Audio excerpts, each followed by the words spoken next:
और 92 के आसपास स्टॉक की क्लोजिंग होते हुए दिखाई पड़ी है।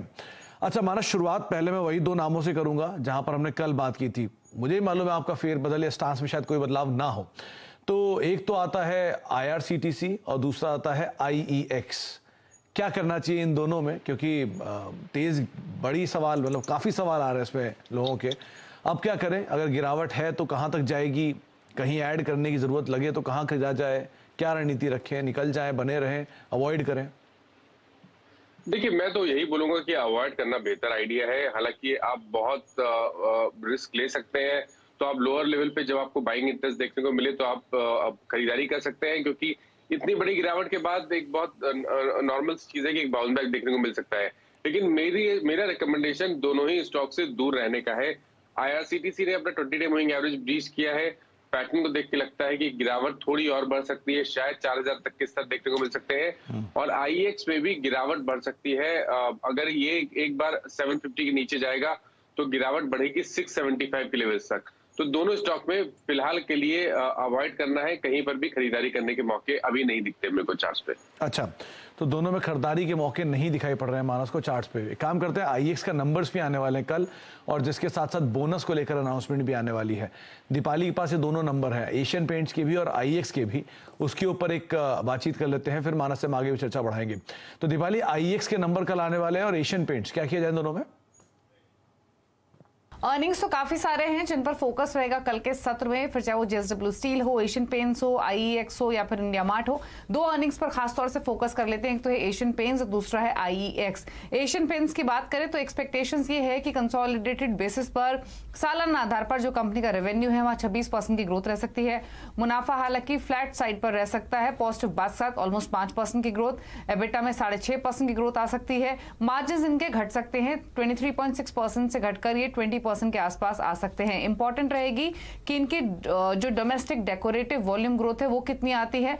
पिछले साल की इसी तिमाही में 11% के आसपास की वॉल्यूम ग्रोथ थी और इस बार ये आंकड़ा 30 से 35% का आ सकता है। हालांकि अगर आप FY22 की स्टार्टिंग से कंपेयर करेंगे तो तब वॉल्यूम ग्रोथ जो थी वो लगभग 34-38% के आसपास हुआ करती थी। 48% तक की भी वॉल्यूम ग्रोथ हमने इस कंपनी की देखी है।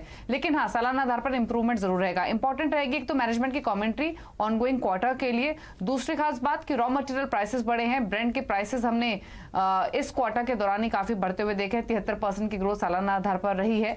तो इसे कंपनी आगे कैसे एब्जॉर्ब करेगी उस पर एक आउटलुक लेंगे।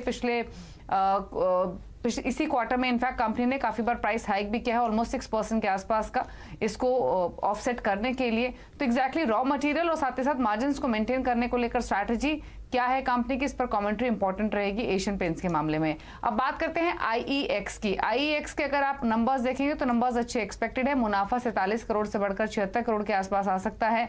इनकी जो नेट सेल्स हैं वो 71 करोड़ से बढ़कर 111 करोड़ आने की पॉसिबिलिटी है। एबिटा भी 58 करोड़ से बढ़कर 93 करोड़ रह सकता है और मार्जिन 82% से बढ़कर 84% पर आ सकते हैं YY बेसिस पे। तो नंबर्स स्ट्रॉन्ग रहेंगे IEX के। लेकिन ये नंबर्स के साथ साथ इंपॉर्टेंट रहेगी बोनस की अनाउंसमेंट, क्योंकि खबर ये पहले आ चुकी है कि रिजल्ट्स के साथ कंपनी बोनस का ऐलान कर सकती है।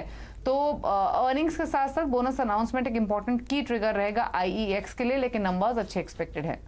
तो नंबर्स अच्छे रहेंगे YY बेसिस पर। ऑब्वियसली बात है, पीक डिमांड और उसका एक इम्पैक्ट यहाँ देखने को मिलेगा। लेकिन हाँ, क्रूशियल पार्ट रहेगा बोनस, किस तरह का रेशियो आता है और साथ साथ नंबर्स के साथ साथ कमेंट्री कैसी रहती है। दूसरा एशियन पेंट्स, यहाँ पर डेकोरेटिव स्पेस की जो ग्रोथ है वो करीब 30 से 32%, 35% के आसपास है। पिछली तिमाही में 100% के ऊपर थी, तो अब वहाँ पे वॉल्यूम ग्रोथ कैसी आती है इसके ऊपर नजर रखनी होगी। अच्छा माना से एशियन पेंट क्या किया जाए, नंबर्स भी हैं, अगर कोई पोजीशन नंबर से, क्योंकि पहले गिरावट आ चुकी थोड़ी सी, हायर लेवल से ईज आउट हुआ है 3300-3400 से, और टूट सकता है या अभी और वेट करें थोड़ा? बिल्कुल और टूट सकता है। उसका रीजन मैं आपको बताऊं कि पहले तो हायर टॉप्स हायर बॉटम्स का ट्रेंड दिखता था, लेकिन जब 3450 के हाईज बने उसके बाद जो ट्रेंड रिवर्सल हुआ है उसमें स्टॉक ने जस्ट 2 दिन पहले लोअर टॉप्स लोअर बॉटम्स का कंफर्मेशन दिया। 50 day 20 day moving average already breach हो चुके हैं, तो यहाँ पर अभी गिरावट और बढ़ सकती है। शायद हमें 3000 तक के स्तर देखने को मिलेंगे। तो अगर कोई एक पुल बैक देखने को मिले तो मेरा तो रिकमेंडेशन रहेगा कि यहाँ पर आप अपनी लॉन्ग पोजीशन से एग्जिट करें और खरीदारी तभी करें जब 3300 रुपए के लेवल्स ब्रीच हो जाए। ओके, तो 3300 के लेवल्स अगर ब्रीच होते हैं यानी पुराने हाइज अगर ब्रीच होते हैं तो आप वहां पर खरीदारी करके चल सकते हैं। मानस, 2-3 नाम देखिए। पहले बैंक से एसबीआई आज 504 के जो पुराने हाइज थे उनको रिज्यूम किया, नए ऑल टाइम हाइज पर ये शेयर पहुंचा। क्या करना चाहिए यहाँ पर, किस तरह की रणनीति रखी जाए? दूसरा HUL 2 दिन में काफी ईज आउट हो चुका है, काफी बिकवाली आ चुकी है, हो गया या और गिरावट आएगी यहाँ पे? देखिए, इस मार्केट में जब गिरावट का दौर हम देख रहे हैं, इसमें अगर छुपने की कहीं जगह है तो वो डेफिनेटली PSU बैंकिंग में ही है। बहुत सारे PSU बैंकिंग अच्छे लगते हैं और उनमें से एक स्टेट बैंक ऑफ इंडिया है, जहां पर हाई टॉप हायर बॉटम का ट्रेंड है। कल एक गिरावट देखने को मिली, प्रॉफिट बुकिंग देखने को मिली रादर, लेकिन अब आज का जिस तरह का रिकवरी देखने को मिली उसको देख के लगता है कि यहाँ पर रैली कंटिन्यू हो सकती है। 525-530 तक के स्तर देखने को मिल सकते हैं, इसलिए खरीदारी करने की राय रहेगी। 484 का स्टॉप लॉस रखे। हिंदुस्तान यूनिलीवर में मैंने कल भी आपको बोला था कि यहाँ पर अवॉइड करना चाहिए, शायद यहाँ पर 200 दिनों का मूविंग एवरेज टेस्ट हो सकता है। तो ऑलमोस्ट 200 दिनों के मूविंग एवरेज के आसपास ट्रेड कर रहा है, लेकिन रिवर्सल के साइन कहीं नहीं दिखते हैं, इसलिए बेहतर तो यही रहेगा कि अभी अवॉइड करें। 2400 और 2420 के आसपास देखेंगे, अगर वहां पर सेटल होगा, पुल बैक देखने को मिलेगा, बाइंग इंटरेस्ट देखने को मिलेगा, तो आप पुल बैक के लिए खरीदारी करिए, अदरवाइज फिलहाल के लिए अवॉइड करें हिंदुस्तान यूनिलीवर को। अच्छा, तो फिलहाल के लिए अवॉइड करें। 2478 के स्तरों पर 200 DMA के आसपास आए तो वहां पर आप खरीदारी करें, वो ज्यादा बेहतर रणनीति रहेगी, एटलीस्ट HUL के संदर्भ में। IT स्पेस से टेक महिंद्रा HCL टेक, मानस, इस पे हमने पहले भी चर्चा की है और आपने टेक महिंद्रा का जिक्र किया था कि एक बढ़िया तेजी यहां देखने को मिलेगी और देखने को मिली भी। अब क्या करा जाए? ईज आउट करें, थोड़ा सा रुक जाए, या अभी भी तेजी रहेगी यहां पर? देखिए, IT में जो लार्ज कैप स्टॉक्स हैं या मेजर स्टॉक्स हैं, उनमें केवल एक ही ऐसा स्टॉक है जहां पर अभी फिलहाल के लिए आपको अवॉइड करना है, वो है TCS का। लेकिन और जितने स्टॉक है, चाहे आप इन्फोसिस ले लीजिए, टेक महिंद्रा ले लीजिए, विप्रो ले लीजिए, सब में स्ट्रेंथ दिखती है, इसलिए इन 3 स्टॉक में तो आप बिल्कुल बने रह सकते हैं। टेक महिंद्रा की जहां तक बात है, अभी भी मेरे हिसाब से खरीदारी करने के मौके हैं। 1480 रुपए का आपको स्टॉप लॉस रखना है, 1650 तक के टारगेट आपको टेक महिंद्रा में देखने को मिल सकते हैं। और HCL टेक की बात करिए तो यहाँ पर भी फिलहाल के लिए भी रुकेंगे, ब्रेकआउट पे खरीदारी करिए। 1300 रुपए के ऊपर निकले तभी आपको HCL टेक में खरीदारी करनी है। फिलहाल के लिए कंसोलिडेशन है, तो आप अपनी लॉन्ग पोजीशन में 1200 के स्टॉप लॉस से बने रह सकते हैं।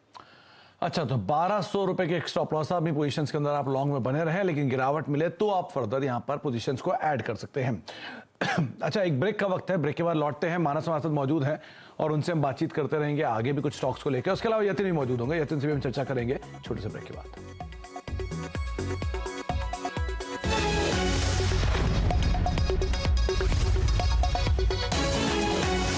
Monia Steel